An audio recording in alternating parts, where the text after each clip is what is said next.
Maria Fernanda, Bia, Danilão tá aí também, muito bem. Só é página 24, tá? Bom dia, Danilo. Bom dia, bom dia, bom dia.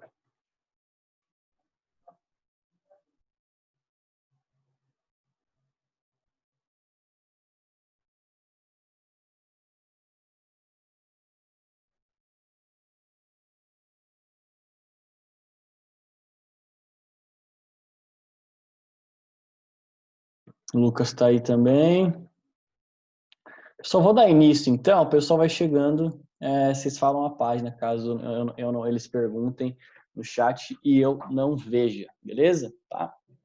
Bom, vamos lá, pessoal. Então, estávamos na página 24, quase entrando aqui no teatro grego, pessoal, falando então sobre a contribuição da cultura grega para o mundo. Então, estávamos entrando então na questão da origem do universo para os gregos, a criação dos mitos, né, a criação de narrativas para poder explicar da onde que eles tinham vindo, da onde que surgiu o ser humano, da onde que surgiu né, a origem de tudo, o universo. Então, você tem lá a Gaia, que era a mãe terra, o caos, que era todo o universo, aí você teve os titãs, aí você teve a revolta dos deuses contra os titãs, né, os deuses filhos dos titãs, e os deuses foram os últimos, né, a continuar governando. Prenderam lá o Cronos, o Titã, lá embaixo, no submundo, onde Hades é o deus, o irmão de Zeus, encarregado de deixar ali Cronos preso. Né? Então, pessoal, a mitologia explicando, né, como que era o ordenamento do universo. Até então, a gente chegou até um ponto em que a mitologia explicava o mundo para os gregos, pessoal, tá? Não à toa, eles não só vão utilizar a mitologia para explicar o mundo, mas também para reger a sua vida. Então, exemplo, você tinha a prática de esportes em virtude até dos deuses, né? Então, ao mesmo tempo que você tem a prática do esporte, então o pessoal tinha corridas, né? 100 metros rasos, mais de 1.000 metros rasos, ao arco e flecha, a corrida, a luta greco-romana, né? Perdão, a luta grega, aquela luta, né, de você jogar o cara para baixo. Então, vários esportes, pessoal, todos em função dos deuses. Por quê? Porque aquele que os campeões que se saíssem, né, que se sagrassem vencedores de cada modalidade, significava que eles eram os preferidos dos deuses. E os esportes eles só aconteciam para homenagear os deuses, mas um deus em principal, que era o Dionísio, certo? Tá? Podem grifar essa parte aqui, ó. Soltar, ó. Os esportes, vocês já sabem de qual eu estou falando. Naturalmente, são as Olimpíadas que ocorriam na cidade de Olímpia, tá, pessoal? Uma das mais altas e com maior espaço para acontecer as Olimpíadas, tá? Ó. Obviamente, é uma tradição que a gente cultiva até hoje, né? A gente vê a sua contribuição para a civilização ocidental. Deixa eu ver se eu estou gravando, pessoal, só um minuto. Às vezes eu esqueço. Não, tá gravando, beleza. Seguindo, pessoal, grifaram essa parte aqui, anotaram? Gente, aquela coroa de louros que o campeão de cada modalidade ganhava, significava que ele era o que ele era o preferido dos deuses. Tá? Então, quando você tem a pessoa que ganhou, significava então que ela era uma espécie de escolhida. Né? Então, a vida, até o esporte, pessoal, ele era regido pela crença nos deuses. Uma coisa interessante também, pessoal, é o seguinte: quando você tinha o período das Olimpíadas, você cessava as guerras. Então, pause na guerra, esquece qualquer tipo de desavença para acontecer as Olimpíadas, para homenagear os deuses. Então, paravam-se as guerras, os conflitos, e só para ter as Olimpíadas. Depois, quando volta, todo mundo volta a brigar normalmente. Mas durante as Olimpíadas você tinha uma pausa, uma trégua, beleza? Gente, quem tá com o microfone ligado, dá uma baixadinha aí que tá pegando aí. Beleza? Pessoal, seguimos, vamos lá. Muito bem. Cadê? Aqui, pessoal. Nossa, passei de página. Eu esqueço que esse negócio desce tudo. Pessoal, seguindo, pessoal, o teatro grego. Como eu falei para vocês, então, esse desenvolvimento cultural vai acontecer principalmente, pessoal, principalmente no período do Péricles, né? Aquele momento da Liga de Delos, do ápice da Liga de Delos, em que o Péricles ele pega a grana e investe em cultura. Por que ele investe em cultura, professor? Por que ele vai investir em cultura? Porque é o seguinte, se ele vai investir em cultura, o cidadão vai começar a participar, né, da política, da vida cultural da cidade, e ele vai se sentir como pertencendo à cidade. Quem é que eu duvido, pessoal, que tem a exposição, professor, eu não gosto de sertanejo. Tá, beleza. Mas duvido que alguém aqui não vai lá naqueles... Vocês acham, pessoal, que o legal da exposição é só aqueles shows de ótima qualidade, com as músicas de qualidade, aqueles brinquedos seguros, né? Aquelas maçãs do amor que não estão estragadas? Não é só isso, pessoal. Não é só isso, tá? A exposição, ela tem uma cara da cidade, ela tem uma característica cultural, não é à toa que vem pessoas de várias regiões para cá.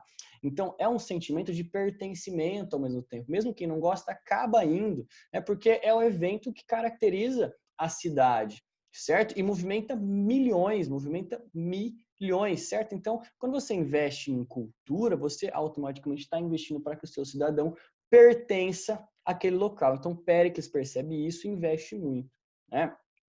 Então, ao decorrer da idade, né, clássica de Atenas, do século de Péricles, pessoal, Caio 1 já aparece muito em prova como o século de Péricles. Tá? Você vai ter, então, o desenvolvimento principalmente do teatro, que é uma espécie, então, de entretenimento, mas que, ao mesmo tempo, não é apenas o entretenimento que a gente vê, por exemplo, hoje, o conceito de novela, que a gente olha, e você muitas vezes não tira nenhuma crítica. Hoje, você consegue perceber que tem novelas que tratam de temas bem atuais com críticas, né? E a ideia aqui é a mesma coisa, pessoal, tá? Então, podem grifar essa parte, então, é uma forma de expressão cultural muito rica que nasceu ligado à literatura e à religião, tá, pessoal? Tá, ó. Os festivais de adoração a Dionísio, belezinha, pessoal? Confundi ali em cima, tá? As festas aconteciam, as festas pós-Olimpíadas e também após os teatros aconteciam em homenagem ao Dionísio, tá? As Olimpíadas aconteciam em homenagem a todos os deuses, beleza? Tá? Mas a festa, aquele clima de você, né, joga o vinho para cima, né? O pessoal se divertindo pra caramba, ei, eu sou campeão, né? Aquele ato, tá, pessoal, de jogar champanhe, por exemplo, na Fórmula 1 do pódio, né, que você pega e joga champanhe para cima, vem daqui dessa cultura ocidental de comemorar após uma vitória, tá? Principalmente no esporte, belezinha? Trunks. Pessoal, alguma dúvida até agora? Alguém quer falar algo? Sossegados? Sem problemas? Muito bem. Bom, vou seguir, tá, pessoal? Essas partes que eu estou grifando aqui, vocês grifem também na apostila de vocês, beleza? Tá? Bom, seguindo. Cadê? Aqui, aqui, tá. Pessoal, vão se desenvolver, então, dentro do teatro, tá? Duas principais correntes que vocês vão ter que saber. Quais são, professor? A tragédia e a comédia, beleza? Podem grifar aqui, ó, ela é criada, tá? Ó, um destaque para o Ésquilo, tá? Cria a tragédia, só que ele introduz, pessoal, um segundo narrador, que é como se fosse aquele comentarista do futebol, e o coro, em segundo plano. O que é o coro, pessoal? É a plateia participando. Então, pensem no teatro. Vocês conseguem conceber? Quem é que já foi para o teatro? Alguém que foi para o teatro já? Alguém só para educação? Não? Beleza, então. Tá. Pessoal, o teatro, não sei se alguém já imaginou ou assistiu um filme em que a plateia não participa. Alguém consegue imaginar um teatro em que a plateia só assista, muda, não tem reação, ninguém pergunta nada para a plateia? É difícil ter, né? Assim, é praticamente impossível ocorrer uma peça de teatro em que a plateia não participe, o coro não participe, né? Então, pensem só. O Wesley ele vai criar, então, porque antes você tinha o teatro apenas como contemplação da história, mas quando ele coloca ali o coro para participar, né, a plateia para participar, você também dá aquela sensação, ao mesmo tempo, de pertencimento, do cidadão criando, fazendo parte da história que está sendo apresentada ali. Tá? Então, isso aqui também é muito importante para nós, beleza? Vamos lá. Gente, vão ser criados, então, nesse sentido, ó, se a grana está entrando para caramba, né, lá em Atenas, o Péricles ele está investindo então em cultura, ele vai obviamente construir obras públicas para que esses teatros ocorram. tá? Vocês podem grifar essa parte aqui, ó, tá? São criados ó, os teatros que tinham uma excelente acústica, como é o nosso teatro do Epidauro. Percebam o seguinte, quem aí manja de física, se fosse reto aqui os bancos para poder se sentar, o som ele ia se dissipar no ar e as pessoas não iam conseguir ouvir. Só que como você tem um movimento, tá, pessoal, de como se fosse um funil aqui para dentro. Então ele isola, tá, os sons que estão aqui fora, porque é alto, tá? Então os sons que estão ao redor são isolados e você deixa, pessoal, você faz com que os sons que sejam emitidos aqui do centro, eles se propaguem para cima, né? Então, sentido de onda, né? Então faz com que o som se propague e obviamente uma acústica muito boa. Então, ao mesmo tempo que você tem então o desenvolvimento, né, do teatro, da história, você tem o desenvolvimento também da arquitetura e também, pessoal, de questões como a matemática, como a física, né? É um combo, é um crossover de várias áreas do conhecimento numa só, belezinha? Um balé do conhecimento aqui da cultura grega. Beleza, Trunks? Tá? Muito bem. Seguindo, vamos lá aqui. Só a gente pode destacar não só o Ésquilo, mas também tá, o Sófocles, tá? Que tratava do ser humano de questões existenciais, né? Como ele vai escrever o Édipo, o rei e Antígona e Eurípides em As Bacantes Medeia, pessoal. Então, pense o seguinte, tá? São duas vertentes, né, do teatro grego, a tragédia e a comédia. Podem anotar aí, ó, tá? Eu não vou escrever aqui porque é muito ruim, mas quem está aí com a apostila, escreva tragédia e comédia, bem aqui na frente, tá? Porque são duas importantes correntes do teatro grego. Só a tragédia narra a história do herói, tá? Então, do herói que tenta fugir ao seu destino, faz de tudo, tem as suas próprias escolhas, mas no final acaba, de qualquer forma, tendo o seu destino concretizado, né? E a comédia, pessoal, tratava de temas políticos, tá? Então satirizava decisões de governantes, satirizava pessoas públicas, satirizava filósofos. O Sócrates, inclusive, foi um dos grandes filósofos que eram satirizados, né? Que era feito muitas vezes até deboche durante essas peças de teatro. Tá? Então são duas vertentes diferentes. A tragédia que narra a história do herói, tá? E o seu destino, e a comédia que geralmente retrata eventos políticos, guerras, tá? Que faz piadas, que faz ali, satiriza pessoas públicas. Beleza? Tranks, tá? Ó, quem vai se destacar nesse ramo de satirizar pessoas públicas é o Aristófanes, tá? Ó, ele escreve, pessoal, tá? Ó, satiriza os ideais políticos e intelectuais do seu tempo, né? Então ele cria aí a comédia, belezinha? Tá? O cara, então, que vai escrever muito sobre a comédia vai ser o Aristófanes, beleza? Tranks? Pessoal, percebam que agora a gente está começando a mudar o rumo da prosa. Por quê? A gente tem, junto, né, com a questão da mitologia grega, o surgimento, então, do teatro, certo? Da tragédia, da comédia, só que ao mesmo tempo você percebe que tem os filósofos. Só que os filósofos, eles não vão se pautar, pessoal, por questões divinas para poder pensar o mundo.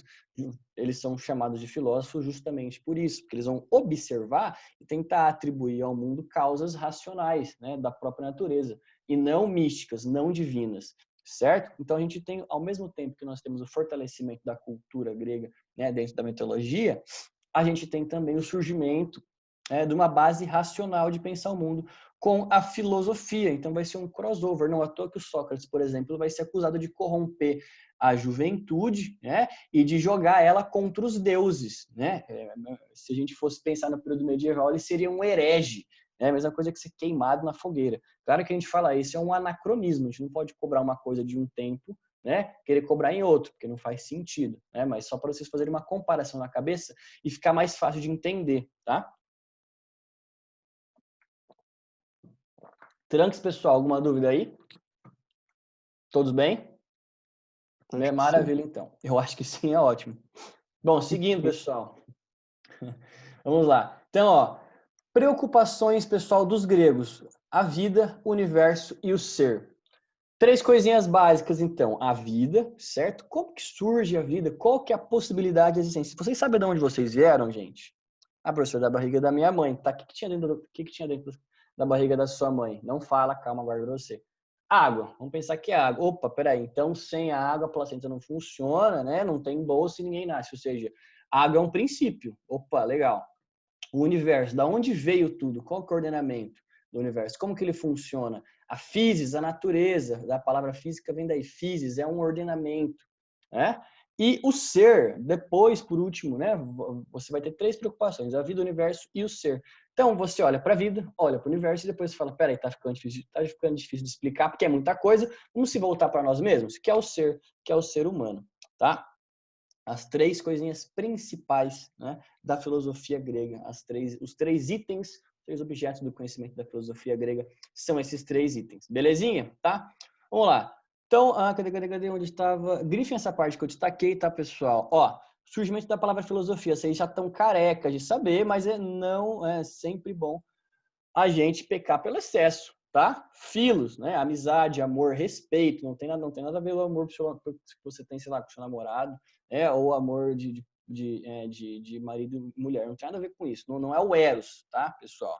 É o amor significa respeito, amizade, irmão, tá? Irmandade, belezinha?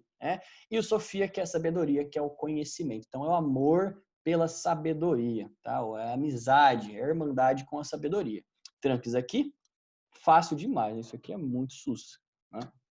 Não tem erro. Seguindo, pessoal, grifem essa parte. Obviamente, gente, obviamente, tá? Como eu falei para vocês, o Tales de Mileto vai olhar, tá? Vai olhar para as coisas e falar, peraí, deve ter um princípio comum a todos, né? Então, nessa época a gente já tem a grande civilização do rio, né, do Rio Nilo, o Egito que se desenvolve às margens do Rio Nilo, os povos da Mesopotâmia, que o grego que vai chamar o mesopotâmico de mesopotâmico, né? O meso entre pótamos, água, né? Ou seja, ele percebe que a água é um dos princípios básicos. Sem água, nada, as flores não crescem, as árvores não crescem, os animais não se alimentam, os seres humanos não se hidratam, dentro da própria barriga da placenta da mulher é completamente cheio de água. Então, a água é o princípio de tudo. Então, o Tales vai falar, bom, o princípio de tudo é a água, né? Para ele é a arqué. Arqué é o princípio, né? Que é a base para tudo continuar nascendo, certo? Podem grifar essa parte que eu destaquei aqui, ó. Tudo que existe nasce de algum modo vem da água, pessoal. As primeiras bactérias, pessoal, cianobactérias, vocês viram isso em biologia, elas precisam da água para poder sobreviver. Sem água não tem vida, sem água acabou tudo, acabou a vida, já era. Né? Então o Tales fala, bom, tudo se origina da água, é a minha arqué, é o meu princípio, né, de tudo. Maravilha? Tranques? Já o Heráclito vai falar, cara, você tá viajando, você tá maluco, cara. Pensa no seguinte, ó. Beleza, a gente pode olhar para um lugar e a gente fala, bom, esse lugar aqui não interessa o que acontecer. Em algum momento da história, ele sempre vai pegar fogo. Ah, que tá louco? Fumou droguinha? Foi? Não. Calma aí, cara. Pensa o seguinte, em algum lugar, em algum momento, esse lugar já pegou fogo ou ele vai pegar. Ou seja, o fogo vai... algum momento você vai deixar de ver fogo na sua vida? Aí o Thales fala, não, acho que não, né? Não sei que fique preso dentro de algum lugar. Mas isso significa que o fogo vai deixar de existir? Aí o Thales fala, não. Fala, então, fogo é o princípio de tudo. O fogo, ele vai queimar, só que ele sempre vai ressurgir novamente em algum lugar, em algum ponto da Terra. O fogo sempre vai dar depois origem a outras coisas. Então, para alguma coisa nascer, então, por exemplo, você queima lá o solo, ele pega fogo, depois chove e renasce novamente. Tá vendo? Mais água caiu, mais água teve que cair. Não, mas o fogo foi que queimou a terra. Então tinha pessoal, cada filósofo vai ter uma visão, uma perspectiva diferente do que seria a arqué. O Heráclito vai falar que é o fogo, né? Tudo vai queimar e tudo depois vai ressurgir novamente. Tudo vai continuar, né, em constante ciclo, tá, pessoal? Ele fala que apenas a mudança que é permanente. É ele que fala, né? Como que você pode dizer que você é a mesma pessoa de ontem, se nem a água que você entra, né, se nem o rio que você se banha hoje tem as mesmas águas que você se banhou ontem. Olha só essa frase, né? Então, tudo flui, nada permanece como é, né? Então, ele vai falar que a mudança é permanente. E o fogo é um exemplo disso. O fogo pode apagar, mas ele sempre vai ressurgir de novo em uma nova chama. Maravilha? Tranques aqui, alguma dúvida? Pessoal, essa parte é filosófica mesmo, não tem muito o que fazer. O professor está em filosofia, eu também dou filosofia, mas aqui não tem como a gente não falar desses caras, porque é o básico do básico. Tem muito mais autores, tá, pessoal? A apostila traz alguns principais, para vocês terem uma noção, para vocês se nortearem, né? Mas tem outros filósofos também muito importantes que vocês têm que saber. Trunks, aqui alguma dúvida, pessoal? Não? Comentários, críticas, sugestões? Tranquilo. Beleza? Muito bem. Pessoal, século V, como eu já falei, vou falar de novo. Né? Idade de ouro de Atenas, é o apogeu. Se alguém perguntar para você na rua o que é apogeu, você fala é o ápice, você fala, ó, sábio, me possua. Né? Por quê? Porque o apogeu é o máximo, é o rei do rei, pessoal, é o melhor do melhor. Professor, eu fiz um trabalho e ficou bom pra caramba, então você chegou no seu apogeu, né? Ou seja, é o melhor. Ou seja, o apogeu aqui de Atenas é durante o século V, o período de Péricles, é também chamado de século de Péricles. Professor, por que você está falando tanto disso? Porque isso é muito importante, tá? Então, a filosofia vai ganhar força nesse momento, quando ela se desenvolve culturalmente, e é principalmente, pessoal, quando que a democracia está aqui, ó, decolante, tá? Tá no ápice. Professor, por quê? Por que a democracia está no ápice? Pensa no seguinte, quem que é o cidadão que consegue participar? É o pobre ou o rico? Pobre ou rico? Ó, a pegadinha aqui, hein? Pobre ou rico? Pessoal, os dois vão participar. Quem vai ter mais tempo? O rico? Péricles percebe isso e fala, não, peraí. Né? Então, ele começa a criar um incentivo para que as pessoas passem a participar. Ele vai fazer o quê?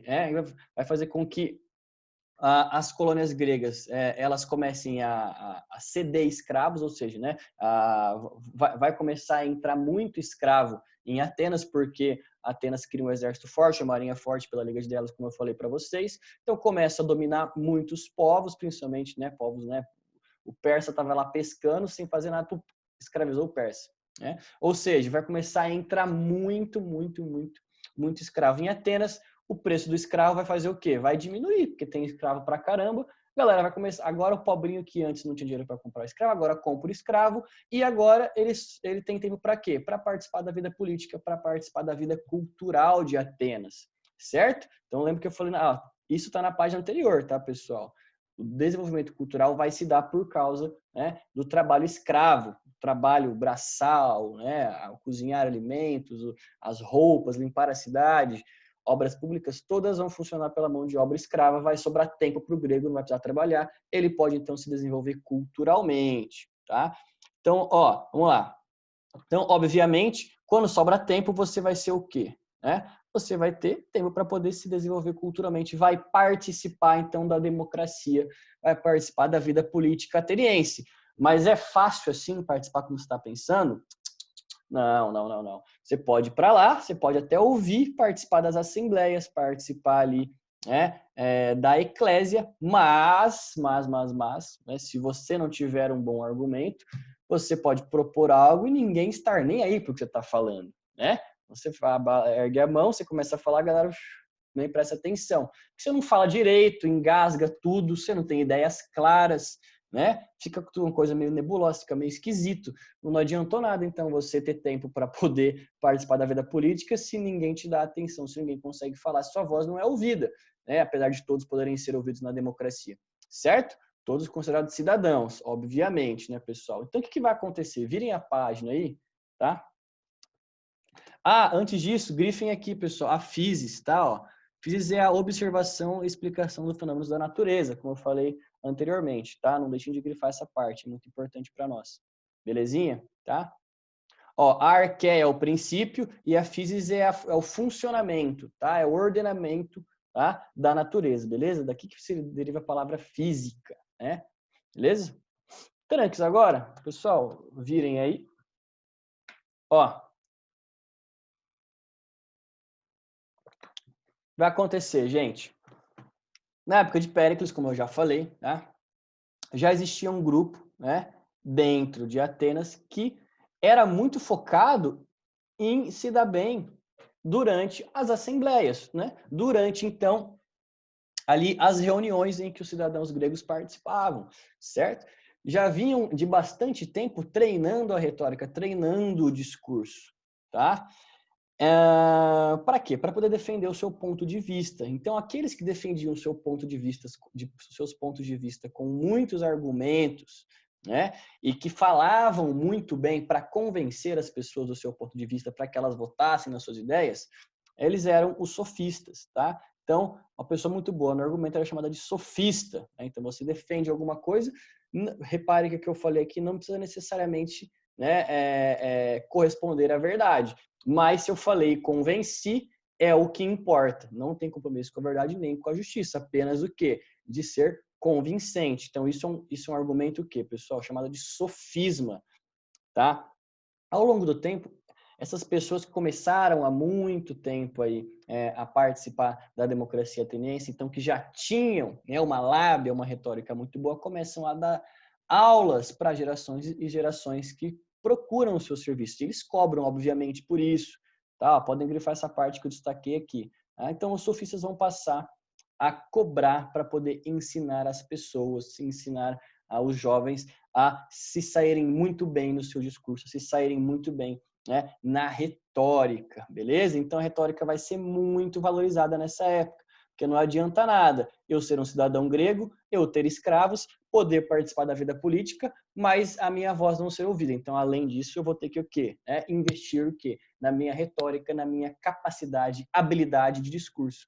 Senão, tudo que eu falar, ninguém vai me prestar atenção, né? Vai todo mundo escutar, mas ninguém vai ouvir. Belezinha, pessoal? Tá? Então, uma importante arma política, pois auxiliava no convencimento dos participantes da Assembleia. Grifem essa parte aqui, por favor, que está destacada, tá? Se alguém, pessoal, não estiver conseguindo enxergar, me fala que eu passo mais forte aqui o grifo, que essa ferramentazinha aqui é bem... Ela parece bem fraquinha, não dá para ver direito. O ideal era ter aquele negócio de selecionar, né? Sabe quando você vai copiar e colar? Então, mas não tem isso aqui, infelizmente. Tranque, gente. Sacaram aqui muito bem? Só vamos até 9... Nossa, já acabou a aula. Não. 9h40, né? É isso. Não deu tempo. Gente, mais 2 minutinhos pra gente fechar. Vamos lá. Cadê? Pessoal, aqui, ó. Inclusive, pessoal, na Guerra do Peloponeso, um dos poetas, o Xenofonte, ele fala que os sofistas, eles eram vendedores da sabedoria. Por quê? Como eles eram muito bons em convencer, então, obviamente, eles iam...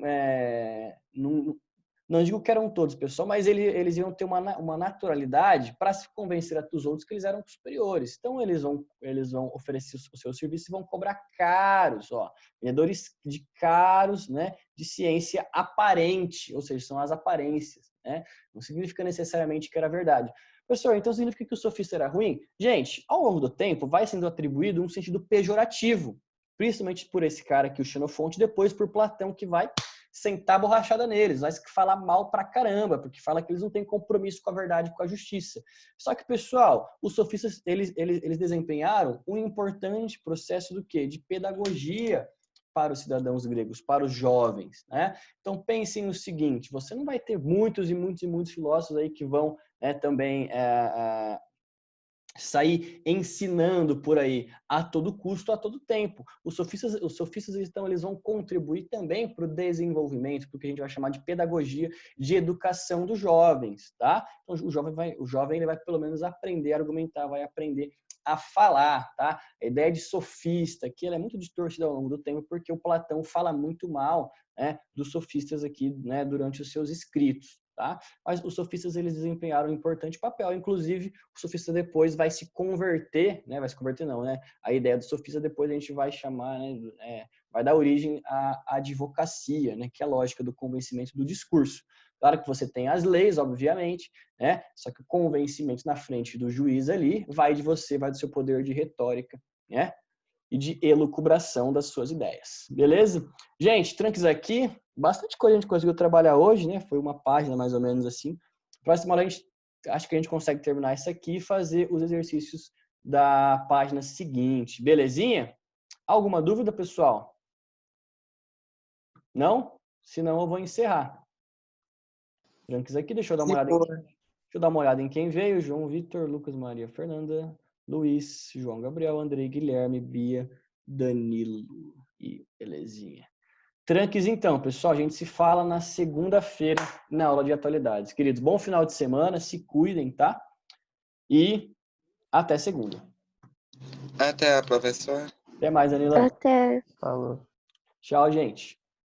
Tchau.